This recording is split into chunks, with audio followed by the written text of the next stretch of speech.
안녕하세요, 여러분. 오늘은 DAT 조건에 대해서 같이 한번 알아보도록 하겠습니다.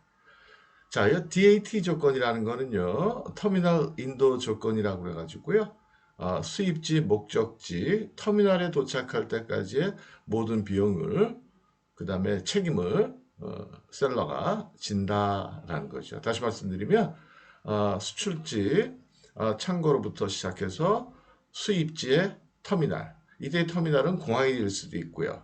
비행기로 운송하면 공항이 되는 거고요. 배로 운송을 하면 항구가 되겠죠. 그렇죠?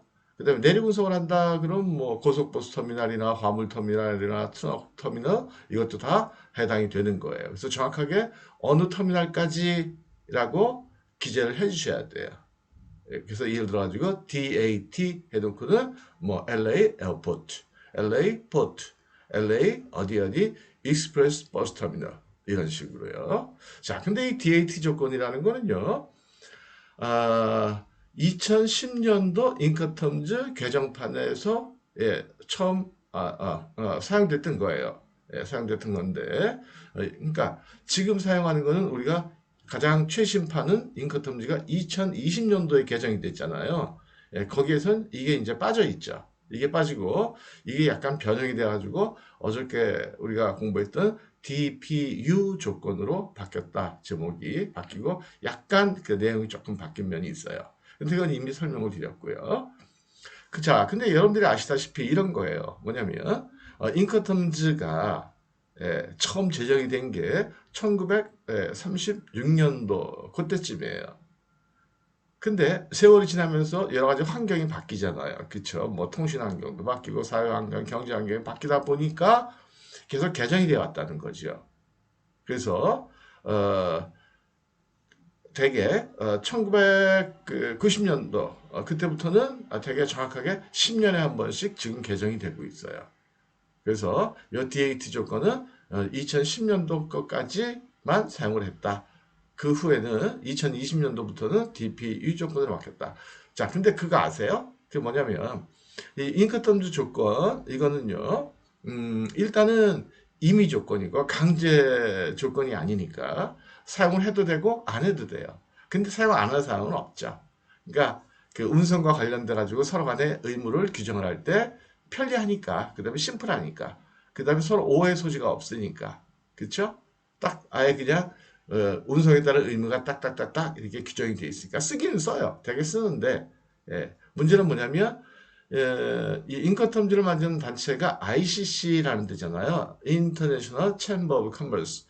여기가 국제법적으로 그 어떤 그 지위가 보장되는 그런 법적 단체가 아니고 이건 임의 단체예요. 임의 단체에서 만든 규칙이기 때문에 어떤 게임의 룰 같은 거라는 거죠. 임의 규칙이라는 거죠. 그래서 반드시 중요한 게 이거예요. 이거 기억하셔야 돼요. 계약서에다가 이런 조항을 하나 써놓으셔야 돼요. 어떤 조항을? 이 계약서에 사용하고 있는 조건들은 인커텀즈를 따른다 이렇게 써놓으셔야 돼요. 근데 써놓으실 때 인커텀즈 몇 년도 판인지 2010년도 건지 2020년도 건지 이것까지도 쓰시는 게 좋겠다라는 거예요. 좋겠다가 아니고 쓰셔야 돼요. 안 쓰시면 인커텀즈 여러분들이 알고 계신 내용이 이게 적용이 안 돼요. 그래서 혹시라도 인커텀즈 조건의 해석에 관해서 분쟁이 생겼는데 해결 안 돼서 만약에 법원으로 갔다 아니면 중재로 갔다 그랬을 때 계약서에 여러분들이 이 조건들은 인커텀즈를 따른다라는 그 조항이 없으면 예를 들면 뭐 all the terms and conditions in this contract shall be followed by 인커텀즈 2010, 2020 이렇게 써놓지 않으면은 인커텀즈 내용을 적용하지 않아요. 그러니까 해결하기가 굉장히 어려워지는 거예요. 그러니까 간단한 얘기가 뭐 그런 거죠, 뭐. FOB 조건이다. 예를 들어서 FOB 조건이다 그러면 선박 계약을 바이어가 하고 선박 계약을 바이어가 하고 그 다음에 그걸 이제 통보를 해줘야 되잖아요. 근데 만약에 지정을 안 했어. 그래가지고 선정을 그때 못했어요. 제때 못했어. 자, 그랬을 때 문제가 생긴다는 거죠. 뭐요? 인커텀즈를 따른다 그랬으면 당연히 이건 바이어 책임이에요. 그쵸? 근데 인커텀즈를 따른다라는 얘기가 없으면 그 내용 자체가 적용이 안 되니까는 해결이 안 된다라는 거죠. 정리해 드릴게요. 자, DAT 조건이라는 거는 2010년도까지만 썼었다. 2020년도에는 바뀌었다. 뭘로? DPU로 바뀌었다. 예. 그래서 DAT 조건이라는 거는 수입지의 터미널에 도착할 때까지 모든 비용이 든다. 드는 모든 비용들은 다 셀러가. 그 다음에 터미널까지 운송하는 과정에서 사고가 나면 셀러가 책임을 진다. 라는 거죠. 그래서 delivered at terminal, delivered in the at terminal. 여기서 터미널이라는 거는 수입지의 터미널. 공항이 될 수도 있고 항구가 될 수도 있고 트럭 터미널이 될 수 있고 될 수 있다. 라는 거죠. 이해가 되시겠죠? 예. 간단해요. 예, 간단해요. 자, 그러면 우리가 인커텀즈를 공부할 때 중요한 5가지. 5가지가 뭐죠? 첫 번째, 비용의 범위. 두 번째, 위험의 범위. 세 번째, 운송 계약의 체결의 주체. 누가 체결하느냐. 네 번째, 보험을 누가 드느냐. 다섯 번째, 수출 통관. 이것만 기억하시면 된다고 그랬죠. 그 다음에 대전제가 되는 게 뭐예요? 인커텀즈 제목이 의미하는 바는 셀러가 운송인한테 부담하는 비용의 범위다. 그랬어요. 어디까지? 딜리버드. 갖다 줄 때까지. 어디까지? 수입지 터미널까지다. 라는 거죠. 그 다음에 또 하나 기억하세요. 뭐냐면 인커텀즈는 계속 개정이 되어 왔지만은 여러분들이 인커텀즈를 사용을 할 때 지금 가장 최근에 개정된 건 2010년도 거잖아요. 20년도죠. 죄송합니다. 근데 2010년도 걸 사용하셔도 돼요. 상관없어요. 2000년도 규정을 사용하겠다? 그냥 쓰시면 돼요. 예. 계약서에다가 followed by 인커텀즈 2000 아니면 2010, 2020 이렇게 명기만 하시면 돼요. 근데 이게 다른 거예요. 뭐가 달라요? 새 거가 나오면 먼저 거는 없어지는 거잖아요. 그죠? 새 왕조가 생기면 먼저 번 왕조는 없어지는 거잖아요. 그렇죠? 새로운 규정이 생기면 먼저 거는 없어지잖아요. 이건 그렇지 않다는 거예요. 이거는 여러분들이 어떤 년도에 개정될 건지 여러분들이 사용할 수 있다. 다만 표시는 해주셔라. 이해가 되시겠죠? 그렇죠? 어렵지 않죠? 예. 이건 너무 간단한 거예요. 그래서 만약에 여러분들이 DAT 조건으로 거래한다 그러면 여러분들이 셀러라면 여러분들 입장에서 수입지에 도착할 때까지 모든 비용과 책임을 여러분들이 다 지는 거예요. 예, 그래서 한번 읽어볼게요. Delivered at terminal의 약자로서 지정된 터미널, 부두가 됐든 공항이 됐든 터미널이 됐든 버스 터미널이 됐든 트럭 터미널이 됐든 운송수단에서 물품을 양하하여, 이게 중요해요. 양하하여. 양하가 뭐라고 그랬죠? 물건을 운송수단에서 내린다고 그랬죠. 그래서 내리는 비용까지.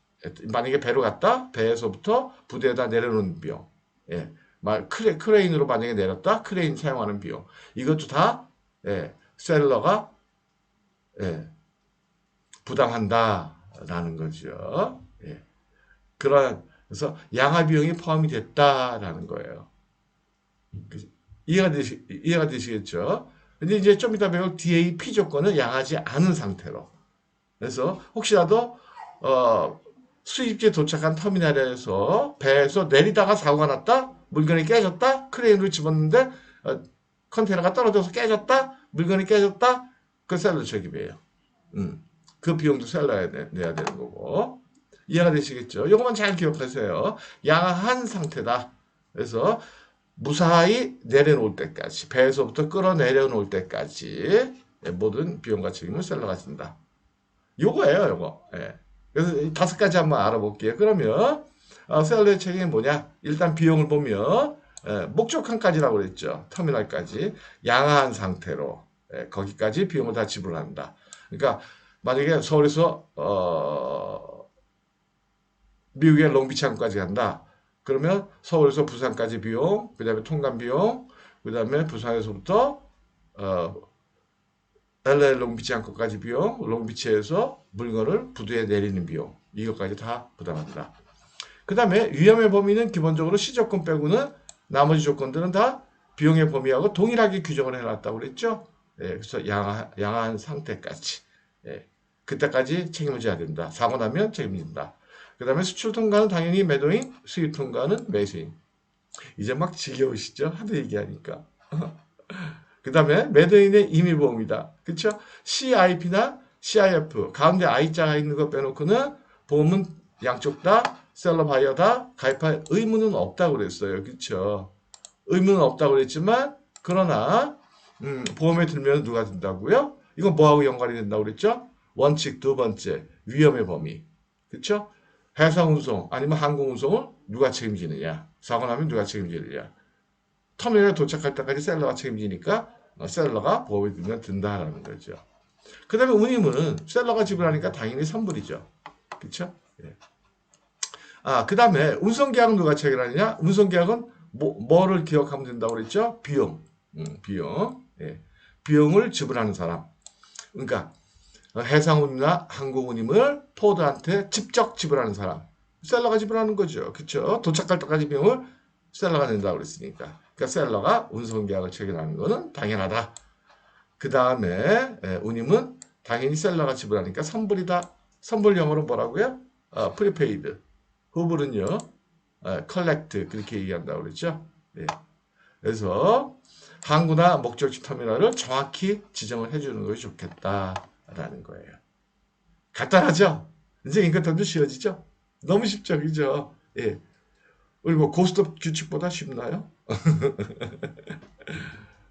축구할 때 축구 룰이 있죠. 골프할 때도 룰이 있잖아요. 테니스도 룰이 있죠. 예, 그것만큼 쉬워요. 우리가 그렇잖아요. 테니스 룰, 골프 룰을 몰라가지고 테니스나 골프를 못 치는 사람은 없어요. 그거는 마찬가지예요. 예, 인것땀 좀 몰라가지고 무용 못하는 사람은 없다. 왜요? 너무 쉽기 때문에. 근데 여러분들 왜 여태까지 어렵게 생각을 하셨어요? 예, 제가 없었잖아요. 이렇게 쉽게 설명을 안 해줬잖아요. 책으로만 배우면 그 원리를 몰라서 그래요. 농담이고요. 원리를 모르셔가지고 그냥 외워버리니까 그렇죠. 뭐 외워버리니까. 예. 자, 그럼 오늘 여기까지 하겠습니다. 예. 제가 어저께는 강의를 업로드를 못했나요? 기억이 안 나네. 사실 이번 주 월요일 날 미국에서 저기 손님이 왔어요. 뭐 손님이라 그래도 뭐 형제죠, 형제. 예. 그래서 이제 계속 같이 있으니까 예, 정신이 없네요. 정신 잘 차리고 계속 잘 올리도록 하겠습니다. 예. 자, 좀 많이 좀 홍보 좀 부탁드리고요. 예. 아무리 재능 기부라 그래도 이렇게 많이 보시는 분이 많으면 저도 힘이 날 것 같아요. 감사합니다. 네, 마치겠습니다. 좋은 하루 되시고요.